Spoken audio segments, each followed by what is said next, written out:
کہ آپ جس چیز میں آپ نے قرار پکڑنا ہے، جو چیز آپ کو قرار کے لیے چاہیے، اس کا سورس جو ہے وہ کہیں اور سے آ رہا ہے، وہ زمین میں موجود نہیں۔ تو روحیں جو قرار پاتی ہیں، ان کا روحوں کا ڈائریکٹ جو تعلق ہے وہ عرش سے ہے۔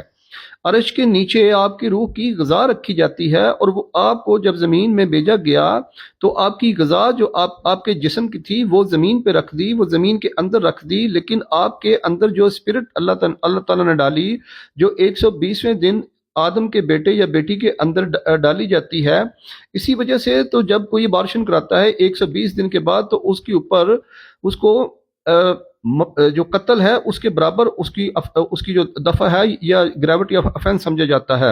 تو اس کا مطلب ہے کہ اگر کوئی انسان کوئی اگر عورت حاملہ ہے تو وہ 4 مہینے سے پہلے اگر کراتی ہے تو اس کی سیکشن اور ہے، اور اگر وہ 4 مہینے کے بعد کراتی ہے تو اس کی سیکشن چینج ہو جاتی ہے۔ اس کا مطلب ہے انسان کی باڈی کی جو ویٹیج ہے وہ روح سے ریلیٹ ہے۔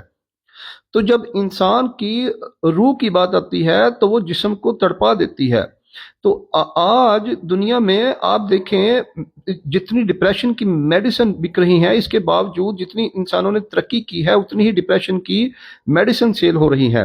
تو اس کا مطلب ہے کہ انسان کا جسم جو ہے، جو آرگنز ہیں، وہ کسی صورت بھی قرار حاصل نہیں کر پا رہے۔ تو پھر انسان کو یہ سوچنا چاہیے کہ ہمارے جسم کے علاوہ بھی ہمارے اندر کچھ اور بھی موجود ہے۔ وہ جو موجود ہے اللہ تعالیٰ اسے روح کہتا ہے، اور کہتا ہے یہ تو تیرے رب کا ایک حکم ہے۔ اللہ اتنے تکبر سے کہتا ہے کہ یہ روح کے بارے میں اتنا بڑا سوال کرتے ہیں، یہ کچھ بھی نہیں، یہ تو ہمارا ایک چھوٹا سا حکم ہے۔ اللہ کا کوئی حکم چھوٹا نہیں، لیکن اللہ اپنی شان کے مطابق کہہ رہا ہے یہ تو ایک ہمارا امر ہے، یہ تو ہمارا ایک حکم ہے۔ آپ جانتے ہیں کہ جب انسان کی جان نکلتی ہے تو جب تک اس کے اندر روح ہوتی ہے تب تک اس کی ایک اپنی اینٹی ہے، اور جب اینٹی اسے ایک نام دیتی ہے، اسے ایک سٹیٹس دیتی ہے، اس کی ایک جنس طے کرتی ہے۔ لیکن جو ہی انسان مر جاتا ہے تو پھر اس کو کہتے ہیں یہ ڈیڈ باڈی ہے، اس کی اینٹی تمام جو اس کے کریکٹرسٹکس تھے، اس کے جو ٹریٹ تھے، وہ سب ختم کر کے اس کو ایک نام دیا جاتا ہے کہ یہ ڈیڈ باڈی ہے۔ تو اس کا مطلب ہے انسان کا جو ویٹیج ہے وہ روح سے ریلیٹ کرتا ہے، اور روح جب بے چین ہوتی ہے تو یہ اس کو عرش سے سپورٹ نہیں مل رہی ہوتی، اس کو وہاں سے وہ سگنلز نہیں ملتے، جس وجہ سے یہ روح جو ہے یہ بے چینی کی طرف بے چین ہوتی ہے، تڑپتی ہے، اور انسان اسے ڈپریشن سمجھتا ہے۔ تو روح کی جو غذا ہے اس کے بارے میں اللہ تعالیٰ نے فرمایا ہے کہ بے شک دل الا بذکر اللہ تطمئن القلوب۔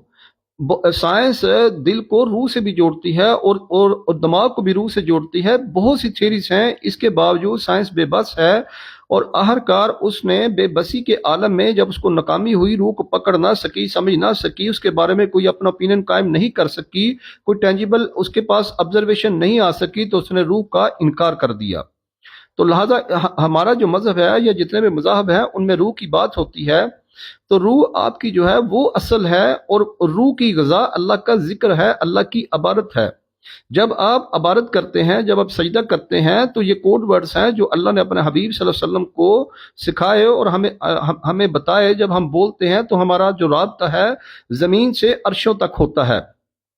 جب عرشوں تک ہمارا رابطہ ہوتا ہے تو اللہ تعالیٰ کی رحمت جو ہے وہ ایک اللہ کی رحمت کو جوش آتا ہے، اور وہ بلیسنگ ہمارے اوپر اللہ شاورز کرتا ہے۔ وہ شاورز جب ہوتے ہیں تو ہمارا جسم، چاہے ہمارے پاس روٹی کھانے کے لیے نہ ہو، چاہے ہمارے پاس لگژریس لائف سٹائل نہ ہو، چاہے اولاد بھی نہ ہو، چاہے انسان بیمار بھی ہو، اس کے باوجود بھی اس کے دل کو قرار آتا ہے۔ تو یہ عبادات سے ہی ممکن ہے، اور اللہ تعالیٰ تک جو رسائی ہے وہ انسان کی فزیکل ممکن نہیں۔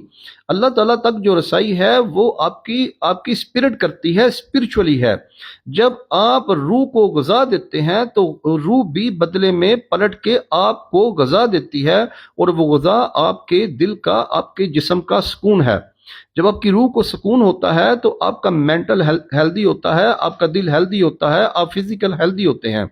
تو لہذا اسلام میں روح جو ہے وہ اصل ہے، وجود جو ہے وہ مٹ جاتے ہیں اور روحیں سلامت رہتی ہیں۔ اللہ سورہ واقعہ میں کہتے ہیں کہ علیجین اور سجین 2 مقام ہے جہاں پر روحیں رہتی ہیں۔